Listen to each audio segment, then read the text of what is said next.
बार बार आप लोग आहत क्यों होते हैं? आप लोग सामने वाले को बैठाकर इतना रोस्ट करते हैं और उससे अपेक्षा रखते हैं कि वो एकदम बढ़िया शांत होकर उत्तर दे, और आप लोगों पर जरा सा किसी ने उंगली उठाया पत्रकारों पर ऐसे घबराहट होती है। नेता आपको ऐसा तिलमिलाहट हो रही है आपको बनना, आप लोग झूठ में, मैं वही तो कह रही हूँ, तिलमिला रहे हैं। दरअसल नई नवेली पार्टी हो या कुछ ऐसी पार्टियां जो हम लोगों को निशाने पर साधती हैं, पत्रकारों पर निशाना साधकर वो भारतीय जनता पार्टी के लिए मौके छोड़ देती हैं। अभी मदद है भाई, अभी मदद है। ऐसा है, भाजपा का भय दिखाने का जो बात है ना, ये किसी दूसरे को दिखाइएगा। जिस प्रशांत किशोर रणनीतिकार की आप बात कर रही हैं, फिर मैं कहूंगा तो आप कहिएगा बहुत दम भर रहे हैं।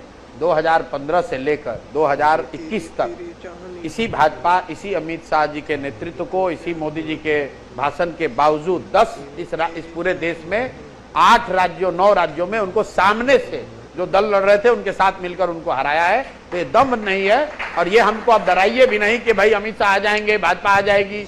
ये कोई गब्बर सिंह नहीं है। एक बात है, अरे बॉम्बे हारे कहाँ थे? अब बाद में चुनाव के बाद मुख्यमंत्री की कुर्सी को लेकर कोई खिसक गया तो बात ही अलग हो जाए। नजर में तो भाजपा हार ही नहीं सकती है।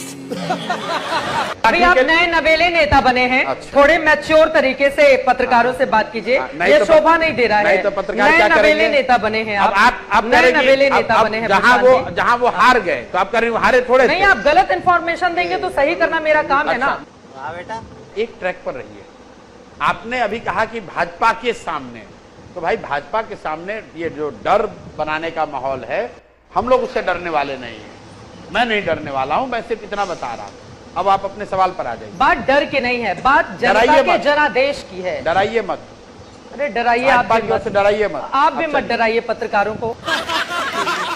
आप भी पत्रकारों को क्यों आप भी मत डराइए, आप भी मत डराइए। ना आप हमको डराइए, लोकतंत्र है ये, ना आप हमको डराइए ना हम आपको डराए। मैं आ जाती हूँ अब।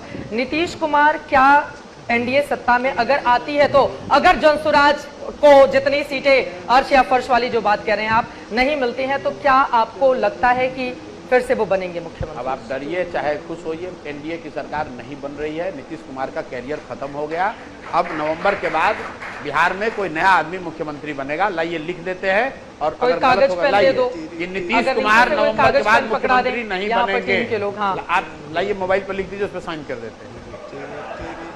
बाप को भेज, तेरे बस की बात नहीं। जमीन वाले ही पत्रकार हैं। जब आप कहेंगे कि बीजेपी की इतनी सीटें थी, बुलेट पर तो आपको देखते हैं, जमीन पर आपको नहीं देखा। जमीन पर ही आ रही हूँ, बुलेट पर देखते हैं। पिछले 13 दिन से जमीन का ही मुआयना करके फिर मैं पटना में बैठी हूँ इस समय। वो बुलेट पर चलने से आदमी जमीन पर नहीं चलता। बुलेट कहाँ आसमान में दौड़ लगाती है? आज पता चला हम लोग कि बुलेट आसमान में चलती है, हम लोग भी जमीन पर नहीं चलती है। आसमान में नहीं रहते हैं, हम लोग भी धरती पर ही रह रहे हैं। चट देनी मार देली खींच के तमाचा। अभी हाल ही में गृह मंत्री का बयान भी सामने आया था। उन्होंने कहा कि विधायक दल की बैठक के बाद आगे तय किया जाएगा कौन बनेगा मुख्यमंत्री। हालांकि बाद में फिर उसको कहा गया कि नीतीश कुमार के नेतृत्व में ही चुनाव लड़ेंगे, वही बनेंगे। तो उनके इस बयान के मतलब मायने क्या निकाली जा रहे हैं? उनका भविष्य क्या दिखाई देता है? गृह मंत्री के बयान का मतलब एक्सपर्ट तो आप ही है, लेकिन हम लोग को जो थोड़ी बहुत समझ है वो यही है कि अमित शाह जी ने सीधे से कह दिया कि अगर गलती से एनडीए जीत के आ भी जाए तो नीतीश कुमार मुख्यमंत्री नहीं बनेंगे।